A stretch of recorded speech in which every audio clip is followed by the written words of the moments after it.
Ibinunyag ni Jiang Yi na ang misteryosong alon ng mga zombie ay manipulasyon ng snow worship cult. Ipinaliwanag niya na libreng ipinamahagi ni Yuan Kongya ang Ice Spirit upang gisingin ang mga kapangyarihan ng mga tao. Ngunit ang tunay na layunin nito ay ilipat ang kapangyarihan sa kanilang pinuno, si Yuan Kongya, sa oras ng pagkamatay ng gumagamit. Iniaalay ni Yuan Kongya ang kanyang mga tagasunod. Itinuturing silang palitan, upang mapalakas si Yuan Kongya na ngayon ay may kontrol sa isang hukbo ng mga undead.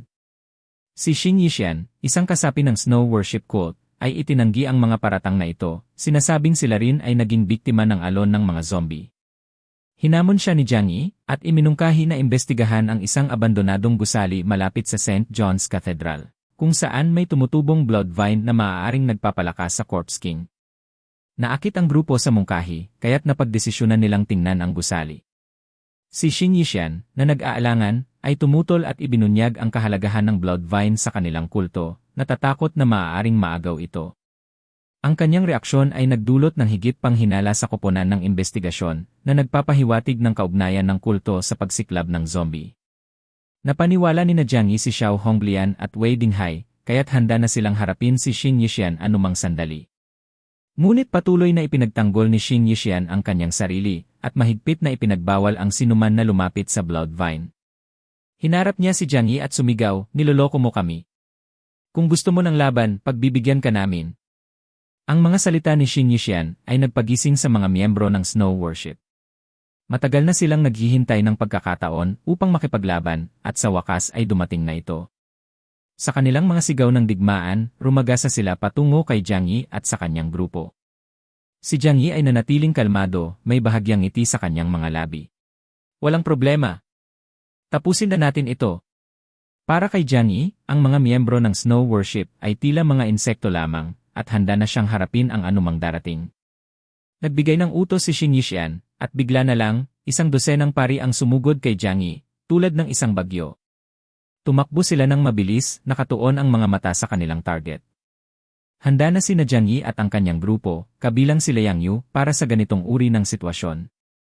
Kahit na hindi nila inasahan ang pag-atake ni Xing Yixian, naunawaan nila ang kalagayan at nanatiling kalmado. Agad silang pumwesto, handang ipagtanggol ang kanilang mga sarili. Si Jiang Yi, na kadalasang nasa likod lamang, ay humakbang pauna. Tinakpan niya ang kanyang mata gamit ang kanang kamay at mahinahong sinabi, "Tama na. Wala akong oras para sa ganito." Nang alisin niya ang kanyang kamay, isang maliwanag na puting liwanag ang kumislap mula sa kanyang kanang mata.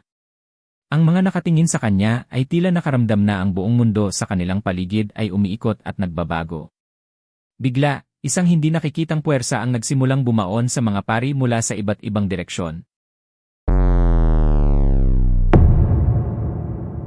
Sa isang iglap lamang, 7 pari ang sumabog sa ulap ng pulang dugo, na wala nang naiwan kundi alikabok. Ang iba pang mga pari ay nanatiling natigilan sa takot, hindi makakilos. Kahit ang pinakamatapang sa kanila, si Han Qiang, ay nawalan ng lakas ng loob. Pakiramdam niya ay hindi siya makaalis habang nakatitig sa karumal-dumal na eksena. Si Baili Changqing, na nakatingin sa mga pangyayari, ay gulat na gulat. "Kamui," bulong ni Jiang Yi. Ito ang unang beses na ipinakita ni Jiang Yi ang kanyang tunay na lakas sa harap ng iba. Ginamit na ni Jiang Yi ang kapangyarihang ito noong War of the Five Armies, ngunit hindi pa ito ganoon kalakas noon. Noon, nakaya lang niyang talunin ang 2 mas mahihinang kalaban. Ngunit ngayon, lubusan na niyang napag-aralan ito at winasak ang 7 pari sa isang kisap mata. Sina Xiao Honglian, Xin Chan, at Wei Dinghai ay nakatayo, hindi makapaniwala. Ngayon lamang nila napagtanto kung gaano kalakas si Jiang Yi. Ang mga usap-usapan na siya ay magaling lamang sa depensa at long-range attacks. Pawang kasinungalingan ang lahat. Bigla, itinuro ni Xu Chongli ang malayo at sumigaw, "Boss!" Tumataka si Xing. Tumingin si Jiang Yi at nakita niyang si Xing Yixian ay mabilis na umalis, sinasamantala ang kaguluhan upang makatakas. Ang ekspresyon ni Jiang Yi ay naging seryoso. Sinabi niya kay Baili Changqing at sa iba pa, masama ito. Babalik siya upang ipaalam kay Yuan Kongya. Napakadelikado ng babaeng iyon. Kung hindi natin siya mapipigilan ngayon, malaking gulo ang kakaharapin natin. Nag-alinlangan si Baili Changqing, ngunit napaisip. "Bakit kami magtitiwala sa'yo?" tanong niya. Maingat na sumagot si Jiang Yi, "Pagkatiwalaan niyo ako at wala kayong mawawala." Makikita niyo rin kung nagsasabi ako ng totoo. Madali bang malinlang ang mga elite fighters ng Jiangnan region, dagdag pa ni Jiang Yi, bago siya sumakay sa isang na-modify na snow vehicle at sinenyasan ang kanyang grupo upang habulin si Xing Yishan. Samantala, ang natitirang mga pari, tulad ni Han Chang, ay sobrang takot na pigilan sila. Ang pagpapakita ng kapangyarihan ni Jiang Yi ay tuluyang nagpasuko sa kanilang tapang. Nag-isip saglit si Baili Changqing bago magsalita, tara na. Kailangan nating malaman ang katotohanan. Hindi natin pwedeng pabayaan na hindi maipaliwanag ang pagkamatay ng kapitan. Sumang-ayon ang investigasyon team na sundan si Jiang Yi. Sina Xiao Honglian, Xin Chan, at Wei Dinghai ay pawang tumango. Wala pa namang alitan sa kanila at kay Jiang Yi, at dahil ang kanilang mga target ay kapareho, ang Snow Worship Sect, mas makabubuting magsanib puwersa.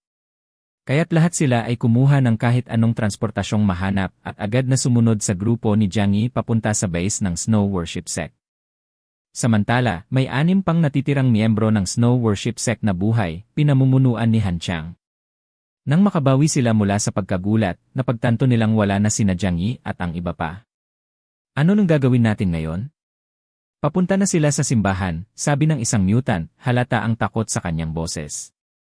Umiling ang isang babaeng mutant sa tabi niya, takot ang makikita sa kanyang mga mata. Pero si Jiang Yi nakakatakot siya. Nilipol niya ang marami sa atin sa loob lang ng ilang segundo. At ngayon, malubha ang sugat ng High Priest. Paano natin siya mapipigilan?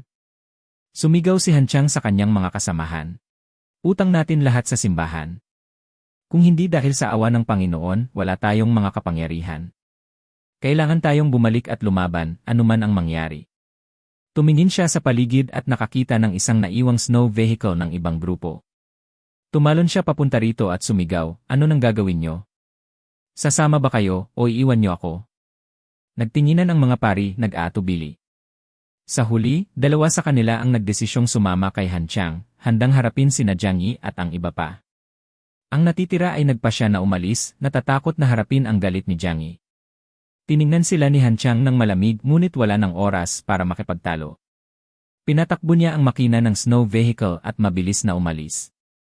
Ang 3 naiwan ay napabuntong hininga sa ginhawa. Isa sa kanila, isang payat na lalaki, ang nagsabi, kahit ano pa ang mangyari sa labanan, malamang namamatay tayo kung babalik tayo. Mas mabuti pa siguro na humanap tayo ng ibang paraan para mabuhay. Si Han Chang ay tapat kay Yuan Kongya at Xing Yishan, pero tayo, iniisip lang natin ang sarili natin, dagdag pa niya, tumingin sa iba. Tumango sila, nauunawaan ang sitwasyon. Kung nagsasabi ng totoo si Jiang Yi, ang lahat ng ito ay bahagi ng plano ni Yuan Kongya at Xing Yishan. Ang pagbabalik ay maaaring magdala ng tiyak na kamatayan. At kahit na nagsisinungaling si Jiang Yi, ang harapin siya at ang kanyang makapangyarihang grupo ay mapanganib pa rin. Isa itong sitwasyong walang panalo. Ang pagtakas ang tila nag-iisang opsyon. Dapat tayong magpasalamat na nasugatan ni Jiang Yi si Xing Yishan. Kung hindi, wala tayong pagkakataong makatakas, sabi ng payat na lalaki. Tara na! May sapat tayong kakayahan para mabuhay sa mundong ito, kahit ano pa ang mangyari. Tumalikod sila at umalis, umaasang makahanap ng bagong daan. Balik sa Snow Worship Base, sa St. John's Cathedral, nakaluhod si Yuan Kongya sa harap ng altar, malalim sa panalangin. Bigla, dumilat ang kanyang mga mata. Naramdaman niyang may kapangyarihang bumabalik sa kanyang katawan. Kaninong kapangyarihan ito? Lumaki ang kanyang mga mata. Si Bian Jianwu. Kumikislap ang mga mata ni Yuan Kongya na parang mga bituin sa loob ng ilang sandali, pagkatapos ay bumalik sa pagiging kalmado. Isang banayad na ngiti ang lumitaw sa kanyang mukha. Naramdaman niya ang lakas ni Bian Jianwu. Ngunit bigla, nawala ang ngiti sa kanyang mukha habang siya'y napaisip. Paano namatay si Bian Jianwu? Sino sa buong lungsod ng Tianhai ang makakapatay sa kanya? Sino ang may lakas ng loob? Si Bian Jianwu ay mahalaga na kumakatawan sa buong rehiyon ng Jiangnan. Ang kanyang kamatayan ay tiyak na magdudulot ng atensyon mula sa mga tao sa kanilang bayan. Nakaramdam ng pangamba si Yuan Kongya. Mayroong hindi kontrolado at alam niya yon. Malakas ang pagbagsak ng snow at tila malungkot at iniwan na ang kampo ng snow worship. Dati itong masiglang lugar, parang maliit na bayan, puno ng 10,000 tao na nagtipon upang mabuhay sa gitna ng malupit na lamig ng mga huling araw. Ngunit ngayon, pagkatapos ng isang alon ng mga zombie, mahigit 70% ng kongregasyon ang napatay. Iilan na lamang ang natitirang mutant at kanilang mga pamilya. Sa malayo, may isang figura na lumilipad sa kalangitan. Si Xing Yishan yon. Maputla ang kanyang mukha, mas maputi pa sa paligid na nyebe. May maliwanag na pulang bulaklak ng dugo na sumabog sa kanyang dibdib, at umaagos ang dugo sa sulok ng kanyang bibig. Hindi tinamaan ni Jiang Yi ang kanyang puso, ngunit ang talim ay dumiretso sa kanyang dibdib. Kung agad siyang nakakuha ng tulong, maari pa sana siyang mabuhay. Pero alam ni Xing na kung magtatagal pa siya, malalantad ang lahat. Kailangan niyang bumalik upang balaan si Yuan Kongya para ihanda siya. Wala siyang pakialam kung mamatay siya, basta't walang masamang mangyari sa kanya. Nang dumating si Xing Yishan sa simbahan, nagulat ang natitirang mutant sa kanyang kalagayan. "High Priest, nasugatan ka," sigaw nila. Pero hindi pinansin ni Xing Yishan ang mga ito at nagpatuloy sa paglakad papasok sa simbahan. Wala na siyang oras, kailangan na niyang makita si Yuan Kongya kaagad. May ilang mutant na nagtangkang tumulong sa kanya pero pinigilan sila ng matalim niyang tingin. Binuksan niya ang pintuan ng simbahan. Parang naramdaman ni Yuan Kongya ang nangyari at agad siyang bumaling. Namutla siya nang makita si Xing, sugatan at duguan. Mabilis siyang lumapit, tensyonado ang mukha sa pag-aalala. "Xing Yishan, anong nangyari sa'yo?" tanong niya, malamig ang kanyang tinig ngunit may halong takot. Inilabas niya ang kanyang kamay upang pagalingin siya. Sa kanyang kapangyarihan, kaya niyang pagalingin ang anumang sugat, gaano man ito kalala. Pero marahang hinawakan ni Xing Yishan ang kanyang pulso. "Huwag mong sayangin ang kapangyarihan mo sa akin. Masyado nang malala ang sugat ko.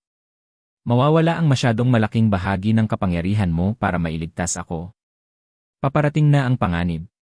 Kung malaman nila ang tungkol sa atin, papatayin ka nila. Kailangan mong manatiling buhay," mahinang bulong niya. Biglang huminto ang kamay ni Xing Yishan. Isang mahinang ngiti ang ibinigay niya kay Yuan Kongya, nakikita sa kanyang mga mata ang determinasyon. Sa unang pagkakataon, naramdaman ni Xing na tunay siyang inaalagaan. "Kailangan mong mabuhay para sa ating mga ideal," bulong ni Xing Yishan. Bumagsak siya sa kanyang mga bisig at dahan-dahang ipinikit ang kanyang mga mata. Ang mamatay sa mga bisig ng mahal niya ay hindi kalungkutan para sa kanya, isang biyaya ito. Bigla, isang nakakasilaw na liwanag ang bumalot sa katawan ni Yuan Kongya, nagpapakita na ang kapangyarihan ni Xing ay matagal ng bahagi ng kanyang mga kakayahan. Ngayon, bumalik na ang kanyang kapangyarihan sa tunay nitong may-ari.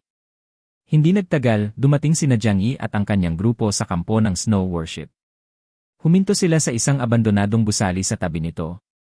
Kailangan niyang makahanap ng mga sagot tungkol sa krisis ng zombie, kung ang Snow Worship sect nga ba ang nasa likod nito o hindi. "Sumama kayo sa akin," sabi ni Jiang Yi sa investigasyon team at sa iba pang mga mutant. "Ipapakita ko sa inyo ang mga ebidensya." Ang mga naiwan ay walang kaalam-alam sa laban sa pagitan nina Xing Yishan at Jiang Yi.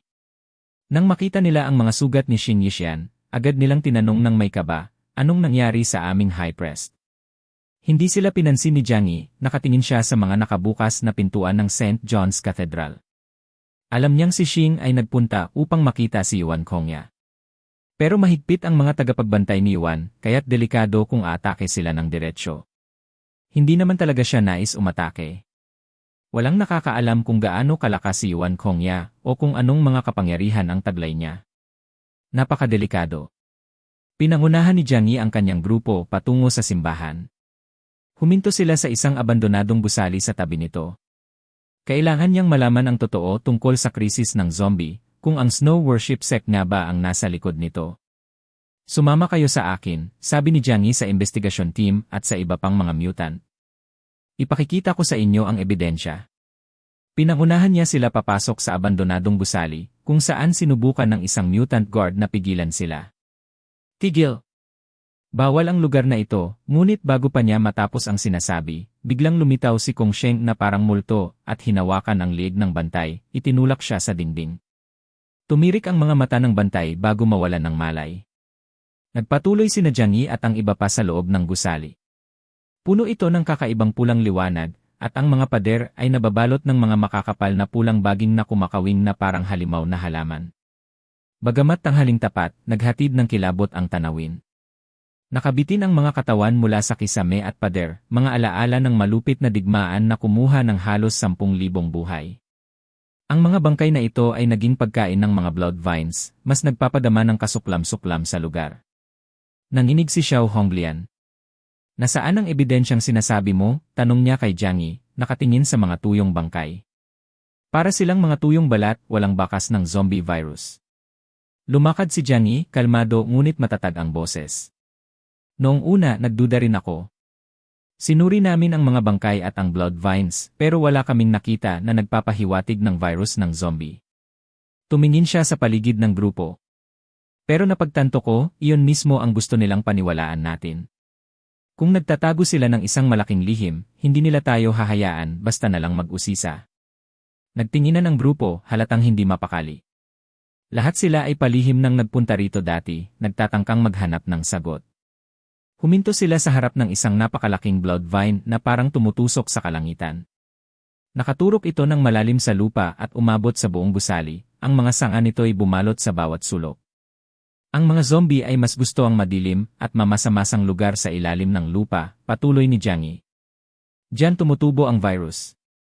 Dati, may mga research facilities sa buong lungsod ng Tianhai, pero ngayon, ito na lang ang natitirang lugar na angkop sa ganitong kondisyon. Itinuro niya ang mga ugat ng blood vine sa ilalim. Tumalim ang kanyang mga mata. Dito nagsimula ang lahat. Ito ang kanyang teorya at narito siya ngayon upang patunayan ito. Sa narinig mula kay Jiang Yi, lahat ay tumingin sa mga ugat ng blood vine. Sumimangot si Baili Changqing, humakbang pasulong, at naglabas ng isang malakas na atake papunta sa lupa. Sa isang malakas na tunog, agad na nabasag ang lupa, nagkalat ang mga piraso ng semento at lupa sa iba't ibang direksyon, tinangay ng lakas ng kanyang atake. Sina Jiang Yi at ang iba pa ay otomatikong umatras ng ilang hakbang, gamit ang iba't ibang paraan upang protektahan ang sarili mula sa mga lumilipad na debris. Nang humupa na ang alikabok, mabilis silang sumugod upang tingnan kung totoo nga ang sinabi ni Jiang Yi. Ang nakita nila ay nag-iwan sa kanilang lahat ng pagkagulat, nanlaki ang kanilang mga mata sa takot.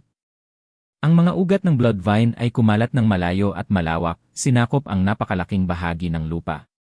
At sa dulo ng mga ugat, may mga kakaibang tumutubo, mga prutas na parang higanteng mani. Pero hindi ito ordinaryong prutas. Sa loob ng bawat isa may bangkay. Ang ilan ay nababalutan ng puting buhok, habang ang iba ay tila may bronze, metallic na kintab. Ang iba ay halos natapos na ang kanilang transformasyon, samantalang ang ilan ay mukhang tao pa, nasa pagitan ng buhay at kamatayan. At ang nakakatakot na bahagi. Kilala nila ang ilan sa mga ito. Hindi ba't yan ang Corpse King at ang mga bronze corpses na nilabanan natin dati, sigaw ni Xiao Honglian. Lahat sila ay nililikha mula sa iisang puno. Para silang pinalalago, hindi lamang basta nililikha. Ang iba sa kanila ay may mga katangiang tao pa, unti-unting nagiging zombie sa harapan nila. Ito ang ugat ng lahat ng kasamaan, galit na sigaw ni Xiao Honglian. Mga mapagsamantalang snow worship. Lahat ay galit na galit. Hindi ito isang likas na kalamidad na basta na lang nila matatanggap. Isa itong sadyang malupit at planadong pag-atake sa sangkatauhan. Simula nang mag-umpisa ang apocalypse, ang snow worship ang may pinakamaraming napatay. Ginamit nila ang mga kamatayan ng mga inosenteng tao para makakuha ng simpatya at tiwala mula sa ibang puwersa. Ngayon, napagtanto ng lahat na niloko sila ng snow worship mula simula pa lang, parang mga manika sa kanilang mga kamay. Kung hindi pa nailantad ni Jiang Yi ang kanilang pakana sa tamang panahon, sino ang makapagsasabi kung ano ang susunod na mangyayari? Ang pag-isip pa lamang ay nagpapadala ng kilabot sa kanilang mga katawan. Na-realize nila kung umalis man ang investigasyon team sa Tianhai City, tiyak na malalantad ang mga totoong anyo ni na Yuan Kongya at Shen Yishen, at ang ibang puwersa ay mawawala. Nakakatakot isipin na alam mong target ka ng isang nakamamatay na kalaban. Paano nagawa ng isang tao ang ganito kalupit, pinaplano laban sa sarili nilang mga kababayan? Galit na tanong ni Wei Dinghai habang pinipigilan ang takot sa kanyang mga mata. Tahimik lang ang investigasyon team pero seryoso ang kanilang mga mukha. Ang pagkamatay ng kanilang kasamahan na si Bian Jianwu ay isang malalim na sugat, at ngayon, alam na nilang ang may kagagawan nito ay kasama pa nila buong panahon. Sila'y lubos na nadismaya. Dahan-dahang itinaas ni Baili Changqing ang kanyang ulo, kumikislap ang kanyang mga mata, habang lumilitaw ang kakaibang ngiti sa kanyang mukha. Bigla siyang tumawa, ipinakita ang kanyang mapuputing ngipin. Anong laro ang pinatagal nila? Pero mali ang mga taong kinalaban nila. Tapusin na natin sila. Isang malamig at nakakatakot na aura ng pagpatay ang bumalot sa hangin. Lahat, ngayong alam na ang katotohanan, ay handa ng pabagsakin ang snow worship. Ang ilan ay lumalaban para sa kanilang mga namatay na kasamahan, ang iba para sa kanilang pamilya at mga kaibigan, at ang ilan ay naghihiganti lamang para sa mga pagkaluging naranasan nila. Pero lahat sila ay may isang layunin, pabagsakin ang mga nanloko sa kanila. Tahimik na minasdan ni Jiang Yi ang galit na mga tao, ang kanilang mga mukha ay bakas ng matinding puot, ngunit hindi siya nagsalita. Isang matalim na kislap ang dumaan sa kanyang mga mata, ang isip niya ay ilang hakbang nang nauuna, nagpaplano ng mas malalim na estratehiya. Naiintindihan niya ng lubos na si Yuan Kongya ay naging napakalakas matapos sumipsip ng maraming kapangyarihan. Ang kanyang tunay na lakas ay isang misteryo na walang sinuman ang mga hasukatin. Ngunit narito sila ngayon, puno ng galit ang bawat isa. Ang sama-samang puot na ito ang nagbigay sa kanila ng pag-asa, isang pagkakataon na labanan si Yuan Kongya, gaano man siya kalakas. Ang buong paligid ay puno ng tensyon, at si Jiang Yi ay nagbigay ng isang sandali ng katahimikan, iniisip ang hindi maiiwasang labanan. Ngunit may isang madilim na posibilidad na bumabalot sa kanyang isip. Matapos makuha ni Yuan Kongya ang kapangyarihan ni Bian Jianwu, ano na ang mangyayari sa kanya? Gaano siya magiging delikado? Tanong ni Jiang Yi sa kanyang sarili, habang lumulubog ang kanyang isip sa mas madilim na mga kaisipan. Sa kabilang banda, biglang bumaling si Baili Changqing, hawak ang kanyang dambuhalang sibat ng kabalyero, at naglakad palabas. Sandali siyang huminto ng mapadaan kay Ye Jikang, ang eksperto sa pampasabog, at tiningnan ito ng matalim. Yegi, sirain mo ang blood vine. Hindi natin pwedeng hayaang magpatuloy ang salot na ito. Sumeryoso ang mga mata ni Ye Jikang. Iwan mo na sa akin. Ang blood vine, ang tunay na pinagmulan ng salot ng zombie, ay isang nakakamatay na banta na unti-unting sumasakop sa lungsod ng Tianhai. Ang pagsira dito ay nangangahulugan ng pagputol sa ugat ng krisis, pagtapos sa bangungot ng minsan at magpakailanman. Sa matatag na hakbang, lumabas si Baili Changqing mula sa abandonadong gusali, at sumunod ang investigasyon team. Ilang elite fighters ang sumama rin agad, hindi na kailangan ng mga salita, alam nilang lahat kung ano ang dapat gawin. Ang may kagagawa ng halos pagwasak sa lungsod ng Tianhai ay kailangang magbayad. Sumunod si Jiang Yi sa grupo, ngunit bago lumabas, sinulyapan niya si Ye Jikang na lumapit sa blood vine. Ipinatong ni Ye Jikang ang kamay sa puno, at biglang lumitaw ang isang kakaibang aparato na hugis-pugita sa ibabaw ng baging. Pinapagana ko na ang sistema, mahinang bulong niya, kalmado ang tinig habang ini-channel ang kanyang kapangyarihan sa isang time-delayed explosive. Hindi na nagtagal si Jiang Yi. Isinulat na niya sa isip ang natatanging kakayahan ni Ye Jikang bago sumama muli sa iba. Ilang segundo lang, isang malakas na pagsabog ang yumanig sa buong gusali. Gumuho ang buong estruktura, nagkaroon ng malawak na ulap ng alikabok at mga debris na umangat sa kalangitan. Lumabas si Ye Jikang mula sa mga guho, hindi nagbabago ang ekspresyon, malamig ang mga mata at nakatuon. Samantala, ang mga natitirang miyembro ng Snow Worship, na nagulantang sa pagsabog, ay nagtakbuhan palabas. Tumigil sila sa takot nang makita nilang gumuho ang gusali at sinulyapan ang paparating na grupo, puno ng takot ang kanilang mga mata, habang humarap sila sa bagyo ng puot at paghihiganti. Walang salita, dumiretso si Baili Changqing patungo sa St. John's Cathedral, kumikislap ng nakakatakot ang sibat niya sa ilalim ng lilim na liwanag.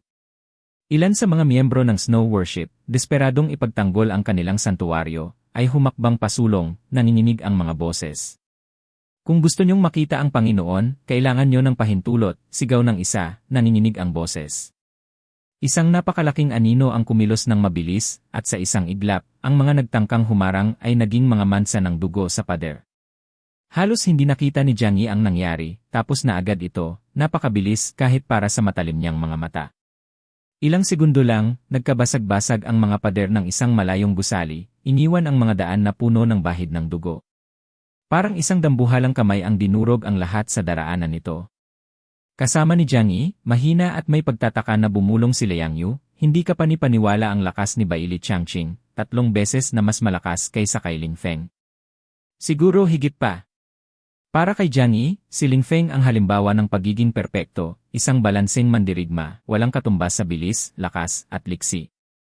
Pero ngayon, sa unang pagkakataon, nasaksihan niya ang isang taong maaaring talunin ang maalamat na kapangyarihan ni Ling Feng. Nang bumaba na ang alikabok, malinaw na isang monumental na labanan ang paparating. Ang parehong panig ay nawalan na ng sobra, mga mahalagang tao, mahahalagang resources.